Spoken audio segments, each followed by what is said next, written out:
एक गांव हैदरपुर में एक महेंद्र नाम का डाकिया चिट्ठियां देने आता था। वो स्वभाव से बहुत ही खुश मिजाज था और लोग भी उससे काफी खुश रहते थे। एक दिन महेंद्र गांव में गाना गाते हुए चिट्ठियां बांट रहा होता है। डाकिया डाक लाया, डाकिया डाक लाया, चिट्ठी चिट्ठी। तभी गांव में रहने वाला एक आदमी जिसका नाम किस्ना होता है उसे रोकता है और बोलता है अरे क्या हुआ महेंद्र भैया, बहुत चहक रहे हो आज, है? क्या बात है, कौनो लॉटरी लग गई है क्या? नहीं नहीं किसान भैया, भला हमारी कहाँ लॉटरी लगेगी, हम तो बस अपना काम करना जानते हैं। वैसे ये लो अपनी चिट्ठी, तुम्हारे दूर के मामा ने भेजी है और पढ़ो इसे बैठ के। हाँ धत यार, तुम भी ना महेंद्र भैया, है? सारा मुडवा ही खराब कर दिए ये बात बोलकर भाई। अरे कुछ नहीं लिखा होगा इसमें, वही उधार मांग रहा होगा चिंदी चोर मामा हम रहा। किस्ना की बात सुनकर डाकिया हंसने लगता है और बोलता है चलो किस्ना भैया, आप पढ़ो अपने मामा की चिट्ठी, हम तो चले अपने काम पे। ऐसा कहकर महेंद्र वहाँ से चला जाता है। एक दोपहर महेंद्र चिट्ठी बांटकर थक जाता है और तभी उसे एक घना बाग दिखाई देता है। आज तो बहुत गर्मी है और मैं थक भी गया हूँ, क्यों ना थोड़ा आराम कर लूँ, फिर बाकी की बची चिट्ठियाँ भी बांट दूंगा। ऐसा सोचकर महेंद्र अपना चिट्ठियों वाला थैला उतारता है और एक पेड़ के नीचे लेटकर आराम करने लगता है। लेटते ही उसकी आंख लग जाती है। तभी उसे एक चुड़ैल दिखाई देती है। चुड़ैल उसके शरीर के अंदर घुस रही होती है। महेंद्र नींद में ही चिल्लाने लगता है छोड़ दे चुड़ैल, मुझे मेरे अंदर मत घुस, मुझे जाने दे। अब कहाँ जाएगा महेंद्र तू, मैं तो तेरे अंदर समा गई हूँ, अब तू और मैं तो एक ही है। लेकिन तभी महेंद्र की नींद खुल जाती है। महेंद्र बहुत डर जाता है और पूरा पसीने से भीग जाता है। लगता है मैं सपना देख रहा था, ये जगह ठीक नहीं है, मुझे यहाँ से जल्दी ही निकलना चाहिए। ऐसा कहकर महेंद्र उस बाग से जल्दी से बाहर निकल जाता है। लेकिन एक चुड़ैल पेड़ के ऊपर से देखकर हंसने लगती है और बोलती है महेंद्र, तू सपना नहीं देख रहा था, वो तो मैं ही थी, तेरे शरीर के अंदर घुस रही थी। अब तेरा पीछा नहीं छोड़ने वाली। ऐसा कहकर चुड़ैल वहाँ से उड़ जाती है। उधर रात में महेंद्र गांव के अंदर की सारी चिट्ठियां बांटकर घर पहुँचता है। लेकिन उसे बार बार अपने सपने का ही ख्याल आ रहा होता है। उसकी बीवी सपना भी मायके गई होती है। बाप रे, कितना भयंकर सपना था, मैं तो डर ही गया था। एक तो इस सपना को भी अभी मायके जाना था। फिर महेंद्र अपने कमरे में जाकर सोने लगता है। लेकिन रात में वो पेड़ वाली चुड़ैल उसके कमरे में आ जाती है और महेंद्र को आवाज लगाती है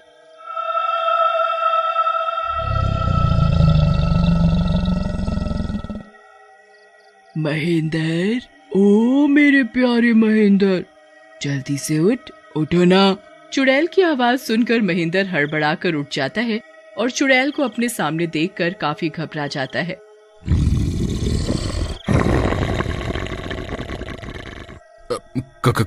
कौन हो तुम और मुझे क्यों परेशान कर रही हो?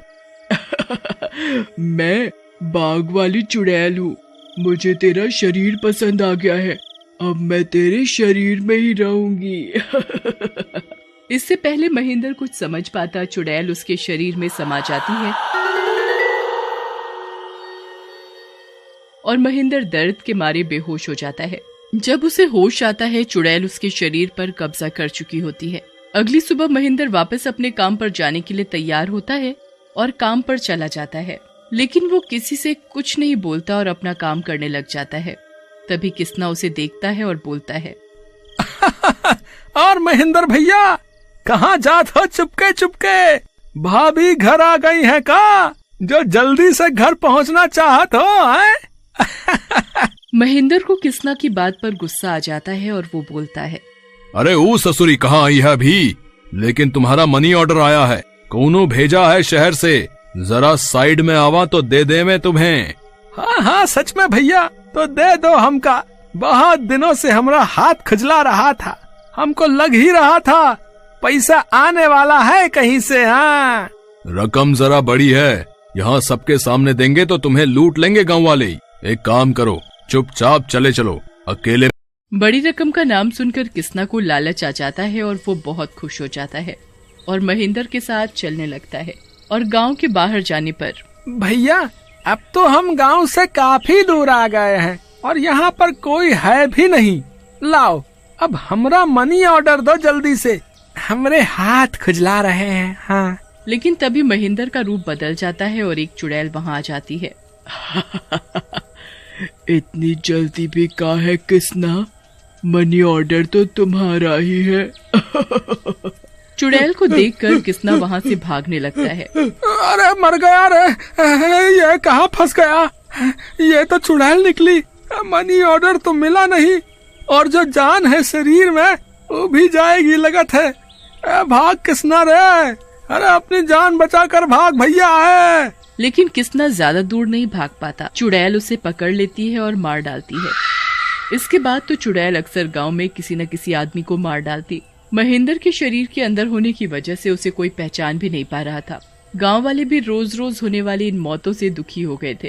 अरे भाई, अरे ये सब न जाने गांव में क्या हो रहा है, हर दूसरे दिन कौनो न कौनो आदमी मारा जा रहा। सही कहा तो राजू भैया, ऐसी विपदा तो हमने कभी नहीं देखी भैया। कोरोना वायरस से भी ज्यादा मौत हो रही है गांव में। लेकिन भैया ऐसे हाथ पर हाथ धरे तो नहीं बैठ सकते हैं, कुछ तो करना पड़ेगा ना इस समस्या से निपटने के लिए। ऐसा कहकर राजू वहाँ से चला जाता है। उधर महेंद्र के अंदर की चुड़ैल भी साड़ी पहनकर महेंद्र की बीवी का श्रृंगार का सामान लेती है और लगाने लगती है।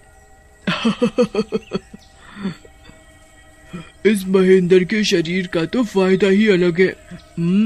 इसकी बीवी तो बहुत शौकीन लगती है, कितना सारा सामान लेकर के बैठी है मेकअप के लिए। आज तो जी भर कर इस्तेमाल करूंगी। वाह कितनी लाल लाल लिपस्टिक है, वाह लाल लाल चूड़ियां, मजा ही आ गया। तभी वहाँ महेंद्र की बीवी सपना आ जाती है और महेंद्र को ऐसे मेकअप करते देख बोलती है, हाय रे ये क्या हो गया इस आदमी को, कैसी हरकतें कर रहा है, मेरा साड़ी मेरा मेकअप का सामान सब लगा डाला, हाय मैं मर गई। तभी महेंद्र हंसने लगता है और बोलता है अरे क्या मेकअप बोले जा रही है, अरे थोड़ा सा ही तो किया है और देख मैं कितनी खूबसूरत लग रही हूँ। दिमाग खराब हो गया है इस आदमी का लगता है। अरे ये जनाना चीजें हैं, मर्दाना नहीं। चलो उतारो जल्दी से, चलो। ऐसा कहकर सपना महेंद्र की तरफ बढ़ती है, लेकिन महेंद्र के अंदर की चुड़ैल उसे जोर से धक्का देती है। इतनी देर से समझा रही हूँ लेकिन तुझे लगता है समझ में नहीं आ रहा, चुप करके बैठ जा, नहीं तो तेरे खून से ही मेकअप कर डालूंगी। ऐसा कहकर महेंद्र वहाँ से चला जाता है, लेकिन सपना महेंद्र की इस हरकत से हैरान हो जाती है और उसे कुछ शक भी होता है। वो राजू के पास जाती है और उसे सारी बात बताती है, जिसे सुनकर राजू सपना से कहता है, भाभी शक तो हमको भी था, लेकिन हम कुछ बोले नहीं किसी से भी। हमका भी लगता रहा कि ये सब महेंद्र भैया के हाथों ही हो रहा है, क्योंकि वही है जो पूरे गांव में घूम रहे हैं और उन्हें कोई मार भी नहीं रहा। लेकिन आप चिंता ना करो, मैं एक बाबा के यहाँ से जड़ी बूटी लाया हूँ। वो कहते हैं जिस किसी को भी चुड़ैल का साया हो वो बूटी खिला दो, सब ठीक हो जाएगा। लेकिन राजू भैया आप उस चुड़ैल को खिलाओगे कैसे? अरे आप उसकी चिंता ना करो भाभी, बस अब आप घर चलो और खूब सारा बढ़िया खाना बना लो। वो कहा है हमको खाना नहीं बनाना आता ना। फिर राजू सपना के साथ उसके घर चला जाता है और सपना भी बढ़िया सा खाना बना देती है। रात में महेंद्र आता है और राजू को देखकर बोलता है, हाय रे कौन है ये जवान मुस्टंडा, पूरे गांव में इतने लड़के देखे लेकिन मुस्टंडा तो यही है, मन कर रहा है इसकी एक पप्पी ले लूं। आप भी ना पप्पी बाद में लेना, पहले हमरे हाथों का बना खाना तो खाओ। हाँ तेरी चुम्मी के लिए तो मैं जरूर खाऊंगी। हाँ क्या खाना है? फिर राजू चुड़ैल के लिए खाना लेकर आता है जिसमें जड़ी बूटी मिली होती है। चुड़ैल वो खाना खाने लगती है। वाह क्या खाना है, मजा आ गया, वाह। खाना खत्म करते ही चुड़ैल के पेट में दर्द शुरू हो जाता है और वो महेंद्र के शरीर से बाहर आ जाती है। इस खाने में तूने क्या मिलाया था, मुझे जलन हो रही है। अभी तो तू पूरा ही जलेगी चुड़ैल। तभी चुड़ैल में सचमुच आग लग जाती है और वो जल जाती है। महेंद्र राजू के पास जाता है और बोलता है, राजू भैया धन्यवाद, नहीं तो ये चुड़ैल मुझे औरत बना डालती।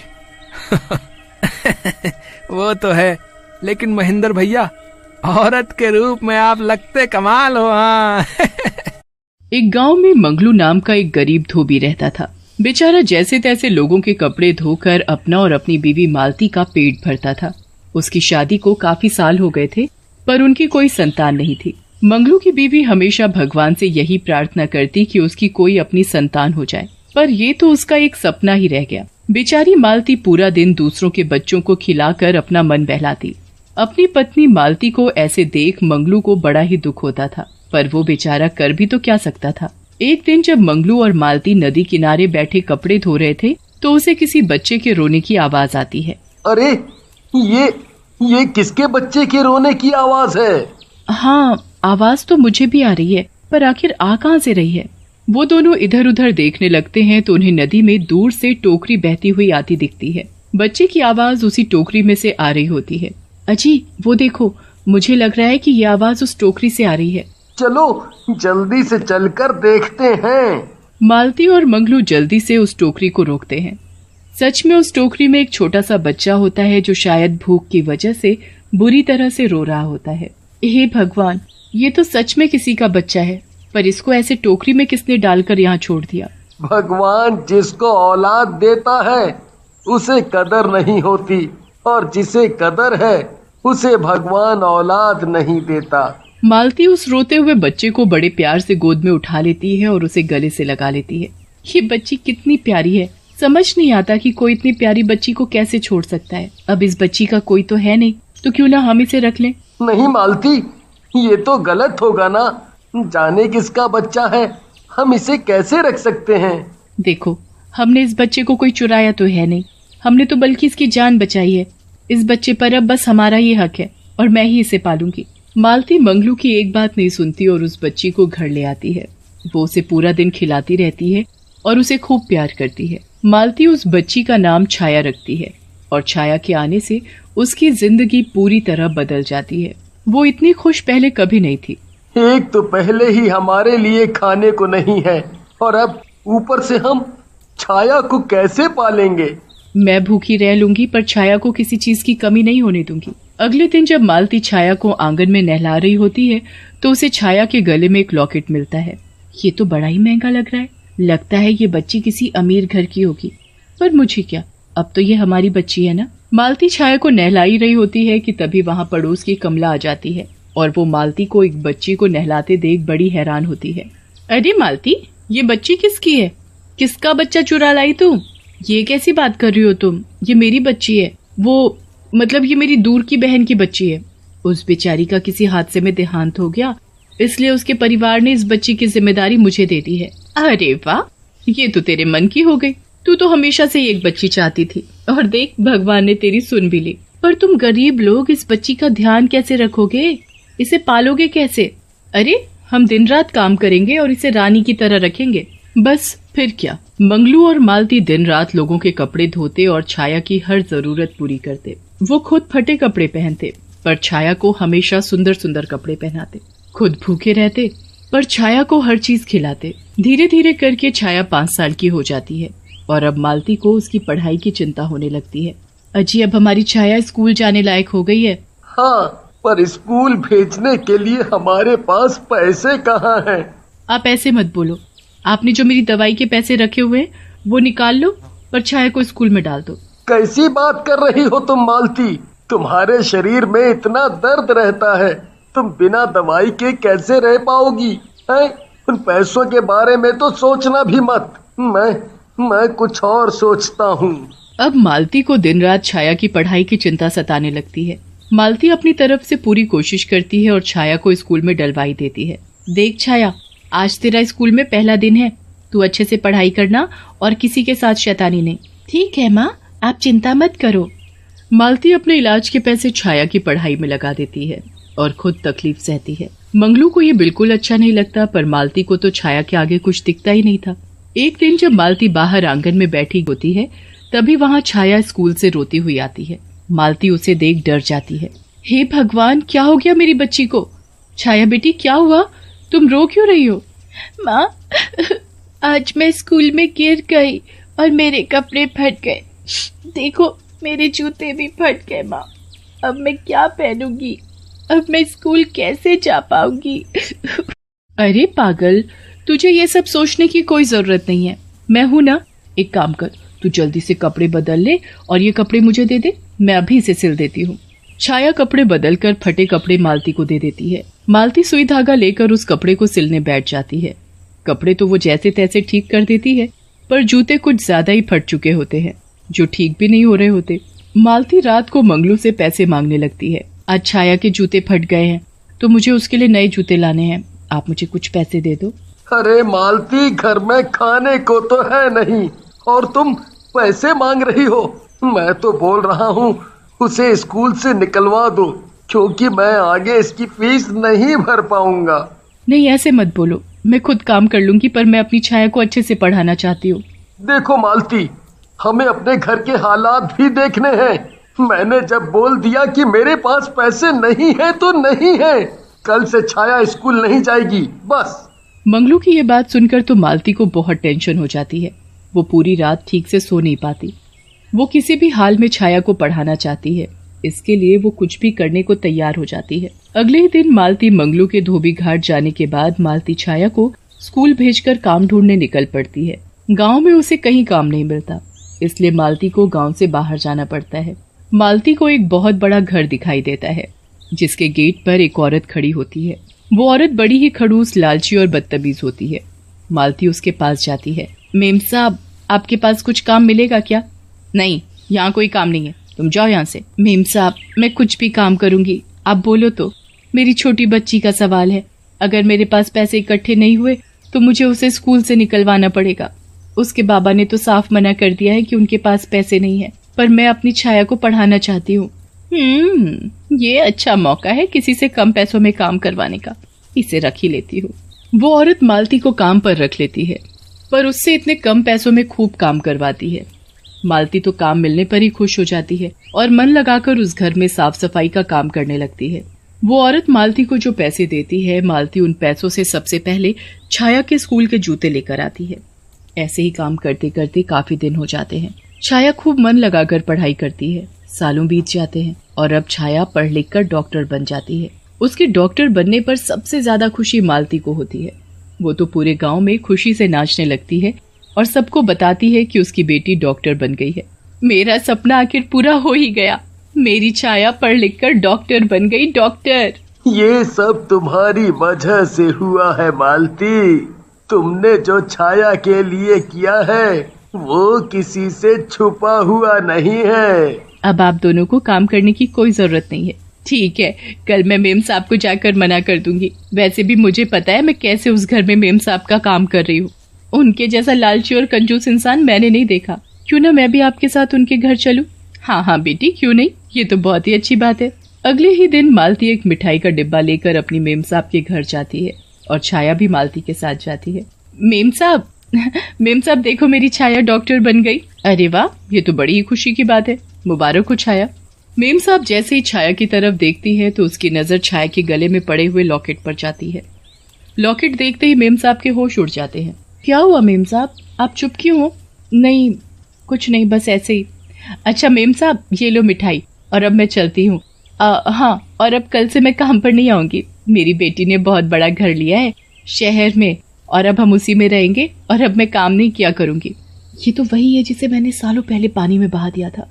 मेरी बेटी ये तो डॉक्टर बन गई और खूब कमाती होगी, इसे तो रोकना पड़ेगा। मालती और छाया वापस जाने ही लगते हैं कि तभी मेम साहब उनको रोक कर बोलती है, रुको छाया, मेरी बच्ची, तुम मेरी बेटी हो। ये आप क्या बोल रहे हो? ये लॉकेट, तुम मेरी ही बेटी हो। माँ, ये सब क्या है? ये आंटी ऐसे क्यों बोल रही हैं? मुझसे बहुत बड़ी गलती हो गई थी बेटी। तुम लड़की थी इसलिए मैं तुम्हें रखना नहीं चाहती थी और तुम्हें एक टोकरी में डालकर बहा दिया। तो आज आपका प्यार कैसे जाग गया? क्योंकि मैं डॉक्टर बन गई इसलिए? माफ करना, पर मेरी माँ ये है जिन्होंने मुझे पाला पोसा बड़ा किया। आपने मेरे साथ जो किया वो माफी के काबिल ही नहीं है। बेटी चलो माँ, चलो यहाँ से। मेम साहब को अपनी बेटी मिलकर भी कभी नहीं मिलती और उसे जिंदगी भर उसे खोने का एहसास होता है। जिस बच्चे को वो लड़की समझकर बहा देती है, वही लड़की डॉक्टर बनकर उसे एहसास करा देती है कि बेटी किसी से कम नहीं। छाया अपने माँ बाप के साथ बहुत ही अच्छी जिंदगी बिताने लगती है और कभी अपनी असली माँ का नाम भी नहीं लेती।